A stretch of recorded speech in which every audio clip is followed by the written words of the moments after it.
우리 2주에 걸쳐서 바울이 복음을 자랑했던 이유와 그리고 복음의 핵심에 대해서 우리가 살펴봤습니다. 그것은 바로 복음이 구원을 주시기 때문이고요. 복음이 하나님의 능력이기 때문이고, 그리고 복음은 모든 믿는 자 누구에게나 다 해당이 되기 때문이고, 그리고 바울이 궁극적으로 복음을 자랑하는 이유가 있습니다. 바로 17절이죠. 그 복음에 하나님의 의가 나타나기 때문입니다. 그래서 이제는 이 복음 때문에 살 수 있게 되었습니다. 그래서 바울이 지금 복음을 자랑합니다. 전에는 살 수 없었는데 이제는 살 수 있습니다. 바로 하나님의 의가 나타났다는 소식이 죽을 운명에 처한 사람들에게는 복음이죠. 가장 기쁜 소식입니다. 인류에게 가장 기쁜 소식입니다. 가장 기쁜 소식이니까 자랑할 수밖에 없는 거죠. 가장 기쁜 소식이기 때문에 로마에 가서도 그 기쁜 소식을 지금 너무너무 전하고 싶습니다. 뭘요? 이제는 율법 외에 하나님의 한 의가 나타났다는 소식을 지금 바울은 그들에게 가서 그들에게 이 소식 전하고 싶은 겁니다. 우리 4주 전에 하나님의 의가 나타났다는 사실을 들었잖아요. 들었는데 이 하나님의 의가 나타났다는 사실 때문에, 이 소식 때문에 4주 동안 얼마나 감격스러우셨을까요? 얼마나 기뻤을까요? 바울의 심정이 지금 그래요. 바울의 심정이 그렇습니다. 이 하나님의 의가 나타난 것이 너무나 놀랍고 너무나 감격스럽고요. 이 소식 빨리 전하고 싶고 로마의 성도들과 함께 나누고 싶어 견딜 수가 없는 거죠. 근데 이 16절과 17절만 가지고는 이 하나님의 의가 나타났다는 소식이 별반 그다지 놀랍지가 않은 거죠. 그냥 그럴 수도 있는 거죠. 루터의 종교개혁의 시작을 보면 바로 17절 하나님의 의의 재발견입니다. 수도사였던 루터도 하나님의 의가 나타났다는 사실을 알지 못했고요, 믿지 못했습니다. 그는 의로워지기 위해서 정말 열심히 수도사의 길을 걸어갔습니다. 지금도 여전히 많은 사람들이 의로워지기 위해서 구도자의 길을 걷습니다. 이런저런 형태로 걸어가고 있습니다. 모든 종교들이 그런 삶을 살아갑니다. 그러나 여전히 떨쳐버릴 수 없는 이 의의 문제 때문에 그는 자유함을 누리지 못했습니다. 그러던 어느 날 바로 이 로마서 16, 17절을 통해서 복음에 나타난 하나님의 의를 보게 되었고요. 그리고 이 사실을 믿음으로 비로소 진정한 자유를 얻게 되었고요. 그리고 종교개혁을 과감하게 시작합니다. 이 루터를 통해서 본다면 하나님의 의가 나타났다는 사실이 그렇게 중요한데, 종교개혁의 후손이라고 할 수 있는 우리는 어떤가요? 우리도 이 사실이 우리에게 중요할까요? 그때나 지금이나 구원의 방식은 똑같습니다. 사람도 똑같고 다 똑같은데 단지 환경이 조금 바뀌었고요, 생활 방식이 바뀌었지만 사람의 존재 방식은 똑같습니다. 구원의 방식도 똑같고요. 근데 우리도 이 하나님의 의의 나타남을 정말 기쁜 소식으로 우리가 믿고 그렇게 여기고 있는지 한번 돌아봤으면 좋겠습니다. 만약 이 복음을 이야기하고 말하면서 이 복음의 핵심이라고 할 수 있는 이 하나님의 의가 나타났다는 사실을 모른다면, 그 의미를 모른다면 이건 분명히 복음을 잘 모르는 겁니다. 물론 복음이라는 단어를 말할 수는 있고 복음에 대해서 이러쿵저러쿵 말할 수는 있습니다. 이단들도 복음을 이야기하니까, 이단들도 예수를 이야기하니까. 그러나 복음의 핵심은 없는 거죠. 복음의 핵심이 없어도 구원이 가능할까요?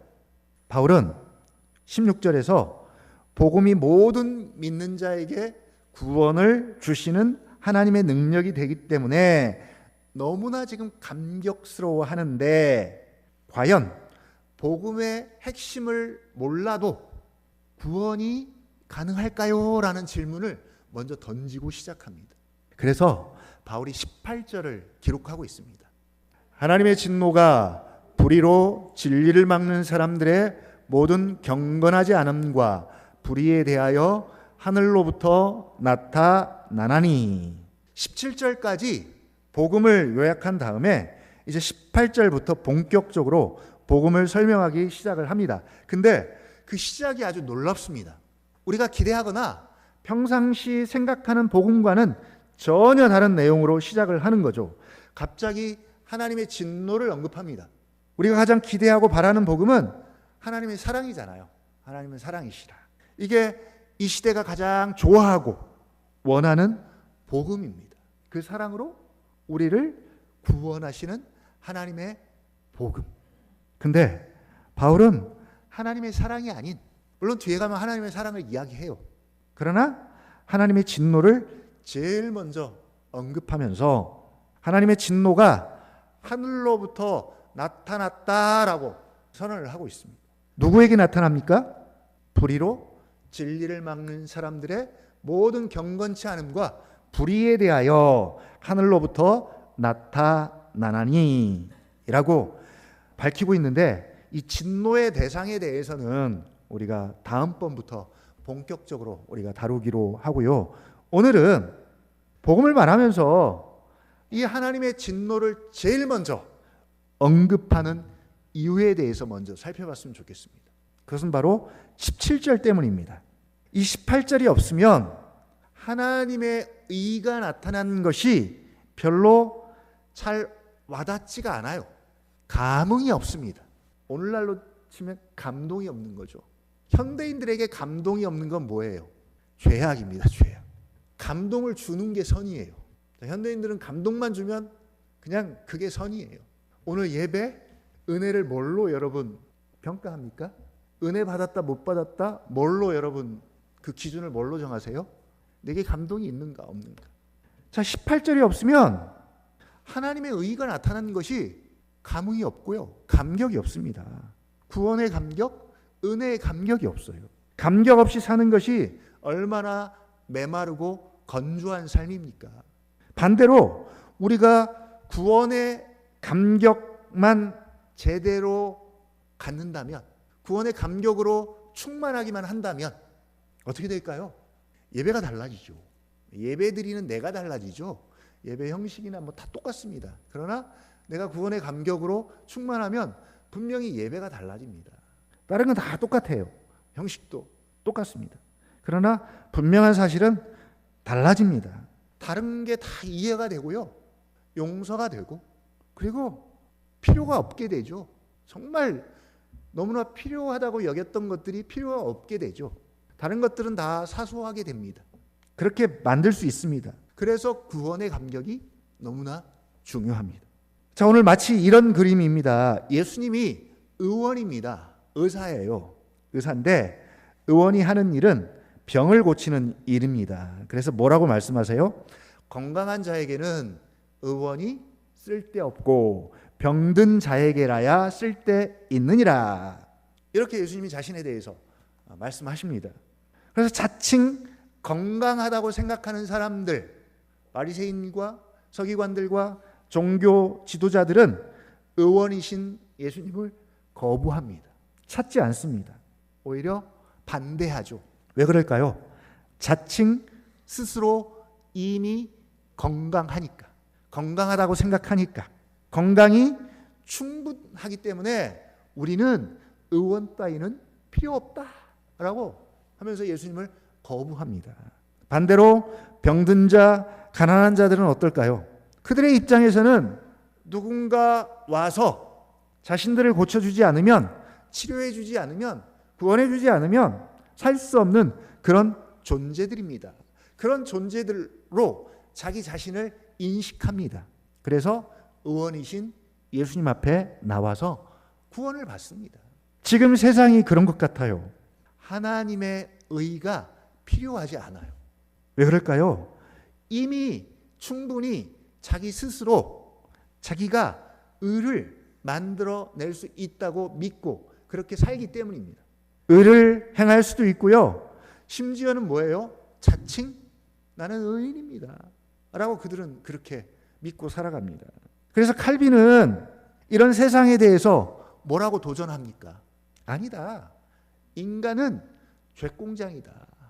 그 죄공장이라는 표현이 바로 세상에 대해서 지금 도전하는 고백입니다. 말씀입니다.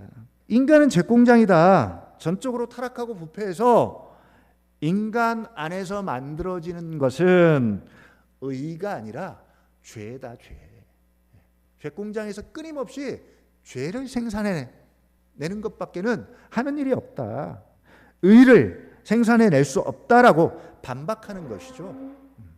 이것만 있나요? 우리 지난주 수요일 날 부자의 인생을 지배하는 생각이 있습니다. 근데 단지 부자가 아니라 이것이 보편적인 사람들의 시대 정신인 거죠. 사람들이 그런 인생관을 가지고 살아갑니다. 누가복음 12장 16절이죠. 한 부자가 그 밭에 소출이 풍성하매. 아마 이 말씀과 어울리는 게 뭐예요? 지금 직장 생활을 했더니 소출이 풍성해요. 지금 삼성전자하고 하이닉스 다니는 사람들 직장 생활을 하는 거예요. 똑같이 지금 소출입니다. 그냥 농사 짓는 것과 직장 생활과 같은 원리로 생각하면 돼요. 정직하게 일했습니다. 오늘 이 부자도 사기친 것도 아니고요. 보통 부자는 막 다른 사람 것을 뺏어서 부자가 됐는데 오늘 여기 등장하는 부자는 그런 부자가 아니에요. 정직하게 농사지어서 소출이 풍성한 거예요. 직장 생활을 그렇게 했더니 그 밭에 소출이 풍성합니다. 소출이 풍성하니까 무슨 생각이 드는 거예요? 심중에 생각하여 이르되 내가 곡식을 쌓아둘 곳이 없으니 어찌할까 하고 정말 행복한 고민을 하기 시작합니다. 이 소출 가지고 어디다 쌓아둘까? 또 이르되 내가 이렇게 하리라.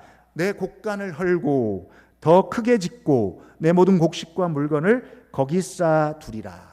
예. 성경은 뭐라고 말하죠? 어디다 보물을 쌓아두라고요? 하늘에, 하늘에. 거기는 좀도 없고 거기는 가장 안전한 곳이다. 근데 부자는 내 곡간을 헐고 내가 크게 짓고 거기 쌓아두리라. 자, 그리고 19절. 이제 요게 현대 정신입니다. 혹시 나도 이렇게 생각하고 사는지 한번 점검해 보십시오. 내 영혼아, 여러 해 쓸 물건을 많이 쌓아두었으니 평안히 쉬고 먹고 마시고 즐거워하자 하리라 하되. 바로 부자의 생각입니다. 여러 해 쓸 물건을 많이 쌓아두었으니, 예. 바로 사람들의 보편적인 인생관입니다. 이렇게 살기 위해 하루하루 정말 열심히 몸부림치면서 사는 거죠. 이 부자에게 뭐가 부족해요? 부족한 게 있나요? 여러 해입니다. 여러 해. 여러 해가 평생이에요. 평생. 심지어는 내 자식들까지도 이렇게 살 수 있는, 후손들까지도 그렇게 살 수 있는 재물을 쌓았습니다. 평안히 쉬고 먹고 마시고 즐거워할 수 있는 것들을 쌓아두었으니. 여러분, 얼마나 부럽고 얼마나 행복할까요? 표정은 그래요. 하나도 안 부러워요. 근데 우리가 밖에만 나가면 벌써 부러워서 미치겠죠. 그들에게는 이게 구원입니다. 이게 구원이에요. 그러니 하나님의 의가, 복음이, 은혜가, 긍휼과 자비가 필요하겠어요? 이미 넉넉한데, 이미 충분한데, 누가 봐도 건강한 자인데 의원이 필요합니까?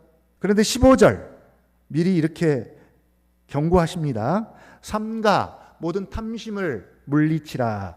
사람의 생명이 그 소유에 넉넉한데 있지 아니하니라.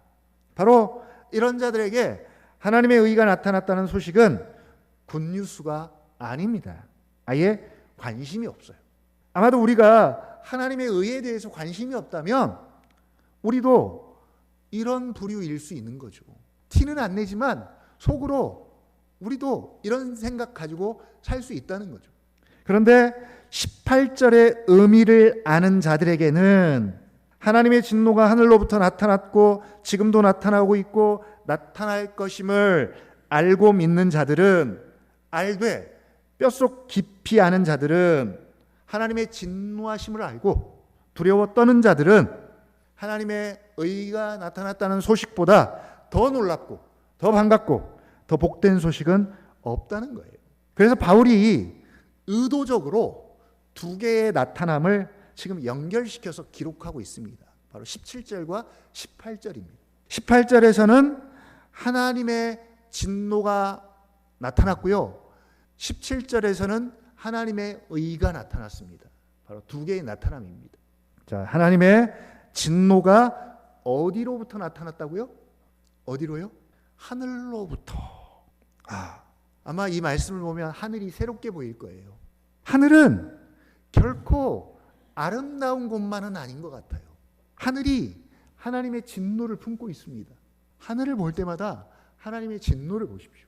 그래서 아무에게나 하늘은 좋은 곳이 아닙니다. 사람들은 다 하늘을 되게 낭만적으로, 그래서 다 그냥 하는 말이 그래요. 죽으면 좋은 데 갔을 거예요. 죽으면 좋은 데 갔을 거예요. 하늘은 아무에게나 좋은 곳이 아닙니다. 하나님의 진노를 품고 하나님의 진노가 임하는 곳이 하늘입니다. 하나님의 진노가 하늘로부터 나타났습니다. 언제부터요? 아담과 하와의 타락으로부터 죄에 대한 하나님의 진노가 나타났고요. 나타나기 시작했고, 그리고 계속 지금도 상시적으로 나타나고 있고요. 노아의 홍수를 통해서, 소돔과 고모라를 통해서, 바벨탑 사건을 통해서, 애굽의 10가지 재앙을 통해서, 광야의 이스라엘 백성들을 통해서, 그리고 가나안의 많은 전쟁들을 통해서, 그리고 그 백성 이스라엘을 바벨론 포로가 됨을 통해서, 그리고 선지서를 통해서, 선지자들이 계속 선지들을 통해서 여러 나라에 말씀하시고 보여주시는 모든 것이 바로 하나님의 진노와 심판에 대한 메시지예요. 신약에 와서도 별반 다르지 않아요. 모든 복음서마다, 서신서마다 하나님의 진노와 심판을 다 다루고 있고요. 그리고 요한계시록이 그 진노와 심판의 절정입니다. 마지막 재림의 날은, 주의 날은 구원의 날과 심판의 날이 동시에 이루어져서 택자들에게는 구원의 날이 될 것이지만, 불택자들은 불의로 진리를 막는 사람들의 모든 경건치 않음과 불의에 대해서 하나님의 진노와 심판이 이루어지는 그 진노의 날이 될 것이다 라고 계시록을 통해서 계속 경고합니다. 누차 성경이 하나님의 진노를 강조하고 경고하는데, 그리고 성경의 내용 중에 이 진노와 심판의 비중이 거의 대부분이에요. 근데 이게 잘 들리지 않는다는 거죠. 저도 이게 성경 암송한 것을 제가 생각해 보니까 하나님의 진노와 심판에 대한 말씀은 없는 것 같아요. 별로 그렇게 심각하게 여기지 않는 것 같아요. 노아의 홍수 심판 때 장장 120년을 노아가 홍수에 대해서, 하나님의 진노와 심판에 대해서 경고를 했지만, 근데 귀등으로도 안 듣고 그냥 다 흘려보냅니다. 개 중에 한두 명은 들을 법도 한데 그 한두 명이 없어요. 설마죠, 설마. 오늘날도 마찬가지입니다. 이미 계시록의 7교회를 통해서 주님이 경고하시잖아요. 경고를 주셨습니다.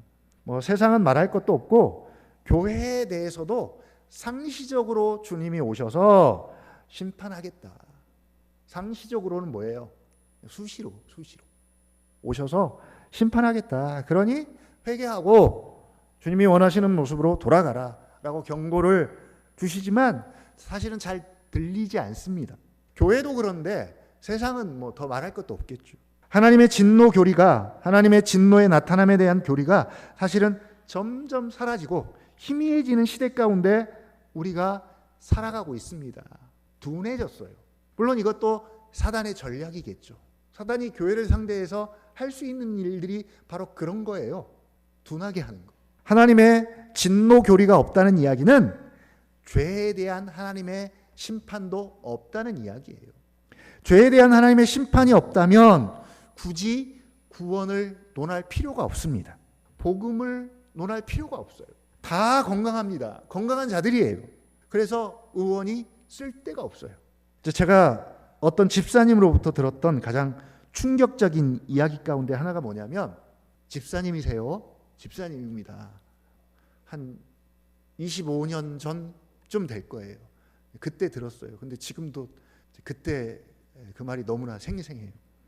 목사님, 성경이요 너무 문제가 있는 것 같아요. 뭐가요? 그랬더니 성경이 너무 치부를 드러낸대요. 치부. 죄악의 실상들이죠.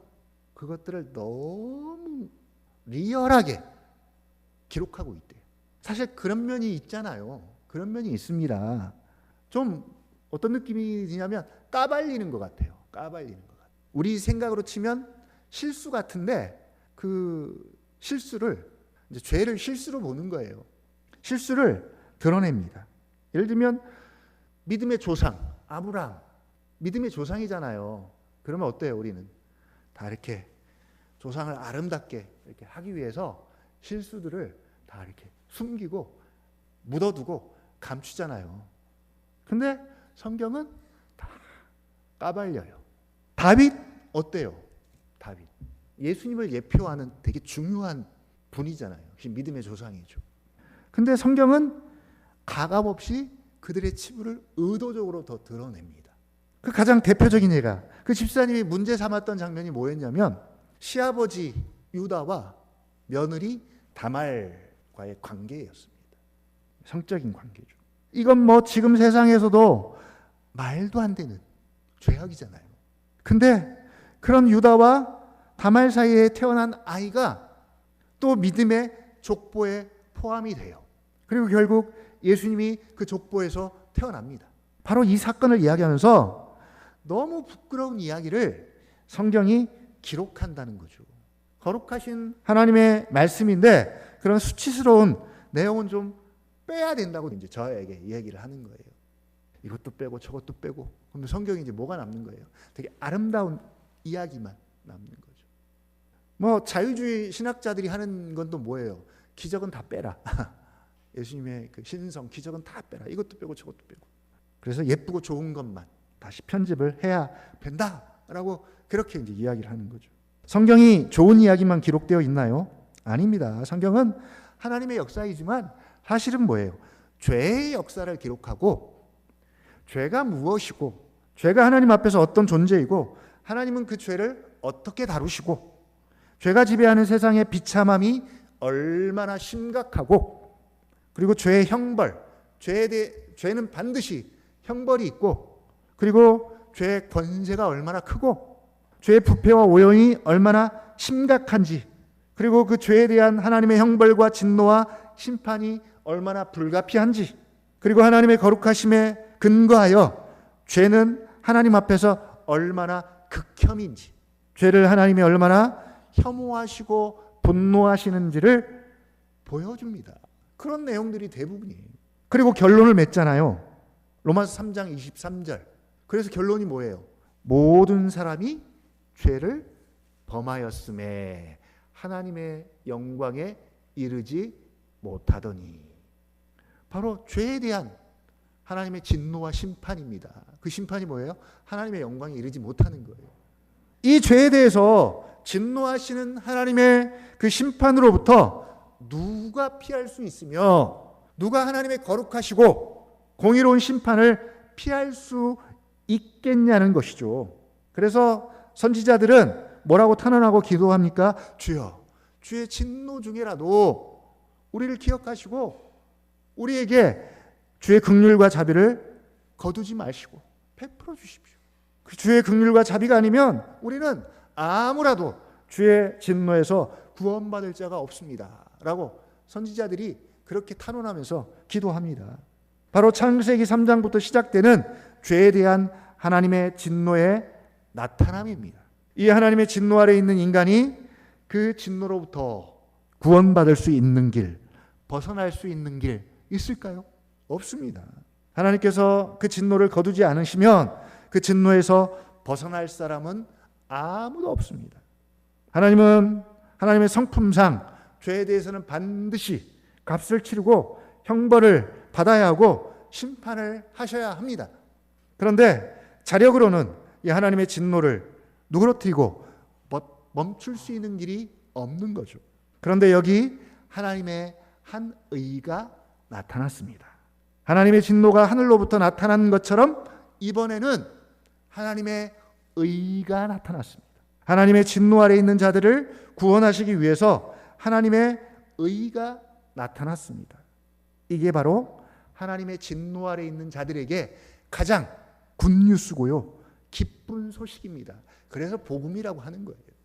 자, 지금까지 한 이야기를 바울이 다시 한번 한마디로 요약 정리를 합니다. 오늘 제목입니다. 제목을 같이 한번 읽어보겠습니다. 17절 하반절이죠. 시작. 오직 의인은 믿음으로 말미암아 살리라. 16절, 17절 가운데 믿음이라는 단어가 4번이 나와요. 4번. 딱 2절 가운데. 그만큼 중요하다는 이야기겠죠. 이 복음은 모든 믿는 자에게 구원을 주신다. 복음에는 하나님의 의가 나타나서 믿음으로 믿음에 이르게 한다. 오직 의인은 믿음으로 말미암아 살리라. 여기서 믿음은 어떤 의미일까요? 일단 우리가 상식적으로 아는 건 그거예요. 구원에 있어서 믿음은 뭐다? 조건도 아니고 수단이고 통로다. 그렇죠? 통로다라고 배웠습니다. 믿음이 조건이 되어버리면 결국은 뭐가 같아요? 믿음이라는 행위에 의해서 구원을 받게 됩니다. 그러나 구원은 오직 은혜다. 구원을 믿음으로 받지만 이 믿음까지도 하나님이 은혜로 주신 것이다. 그래서 믿음은 구원의 수단이나 통로일 뿐이지 조건은 아니다라고 우리가 그렇게 배웠습니다. 자, 그러면 오늘 본문에 등장하는 믿음은 어떤 믿음입니까? 이 믿음의 성격을 한번 잠깐 보겠습니다. 믿음에는 여러 가지 성격들이 있습니다. 말 그대로 어떤 사실을 믿는 거예요. 그냥 있는 그대로 믿는 겁니다. 보이는 그대로. 근데 이건 조금 주의해야 할 것이 있죠. 예를 들면 저희 주은이가 요즘에 운전 연습을 하거든요. 주은이가 운전을 연습할 때 가족들이 항상 하는 이야기가 그거예요. 구원의 확신을 가지고 있는지를 먼저 서로 챙겨요. 타기 전에 구원의 확신이 있는지 물어봅니다. 왜냐하면 혹시 어떻게 될지 모르니까. 그러니까 아직 믿지는 못하는 거죠. 믿지는 못합니다. 근데 제가 운전을 하면 안심을 하는 거죠. 그래서 그 얘기를 하지 않습니다. 자, 이때 우리는 믿는다라고 말을 하잖아요. 뭘 믿는 거예요? 그 믿음의 정체가 뭡니까? 그 사람의 운전 실력을 믿는 건가요? 아니면 그 사람을 믿는 건가요? 그 믿음이 좋으면 좋을수록 사고가 안 날까요? 근데 사고는요, 믿음과 전혀 상관이 없습니다. 근데 우리는 우리 믿음의 정도에 따라서 어떤 결과가 달라질 것이라고 생각하는 거죠. 보통 우리가 이런 걸 믿음이라고 하는데 오늘 성경에 등장하는 믿음은 이런 믿음과는 전혀 상관이 없습니다. 일단 믿음에는 말 그대로 보이는 것들, 일어나는 사실을 그대로 믿는 면이 있어요. 믿음의 성격 가운데 그게 있습니다. 두 번째는 확신이죠. 확신. 그 사실에 대한 확신을 갖게 됩니다. 그래서 확신이 없으면 역시 믿지 못하는 거죠. 세 번째는 뭐예요? 확신 후에 믿는 바대로 우리가 행동을 하게 됩니다. 그래서 바울은 뭐라고 말해요? 이방인들에게도 복음을 전해서 어떻게 할 거라고요? 믿어 순종하게 하나니. 여기까지 가는 게 이제 진짜 믿음이에요. 믿어 순종하게 하나니 너희도 그들 중에서 부르심을 받아 하나님의 자녀가 되었다. 순종까지 가고 우리가 믿는 바에 나를 헌신하고 드리고 올인하게 되고 그리고 결국 믿는 바대로 사는 것. 여기까지 가는 것이 이제 믿음입니다. 진정한 믿음이죠.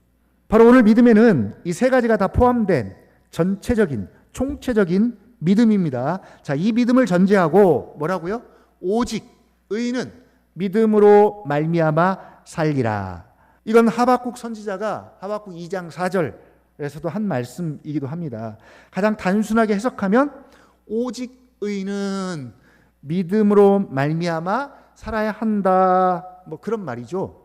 근데 굳이 바울이 이렇게 중요한 주제절에서 이렇게 가볍게 믿음으로 살아라라고 말할 리가 없다는 거죠. 좀 생뚱맞아요. 믿음으로 살아라에 대해서는 12장 가면 할 거예요. 12장 가면. 근데 그때 가서 이렇게 적용을 해야 합니다. 근데 갑자기 하루하루를 믿음으로 살아야 합니다라고 하지는 않았을 거라는 거죠. 먼저 의인에 대한 정의부터 내려야 합니다. 의인. 본문을 통해서 의인은 어떤 사람입니까? 본문을 통해서 정의해 본다면 의인은 어떤 사람일까요? 오직 믿음으로 말미암은 의인이에요. 자, 세상과 비교해 보면 세상에서 말하는 의인은 뭐예요? 율법을 행함으로 말미암는 의인입니다. 세상에서 말하는 의인은 율법을 행함으로 말미암는 의인이에요. 루터도 수도사로서 율법을 행함으로 말미암아서 의인이 되려고 애를 썼고 몸부림을 쳤습니다. 그렇게 살았어요. 근데 그렇게 행하면 행할수록 죄에 대해서, 죄의 정죄에 대해서, 율법에 대해서, 양심에 대해서 자유로워져야 하는데 오히려 뭐예요? 짐이 더 무거워지는 거죠. 더 고통스러워지는 거죠. 이런 아이러니를 경험하게 된 거죠.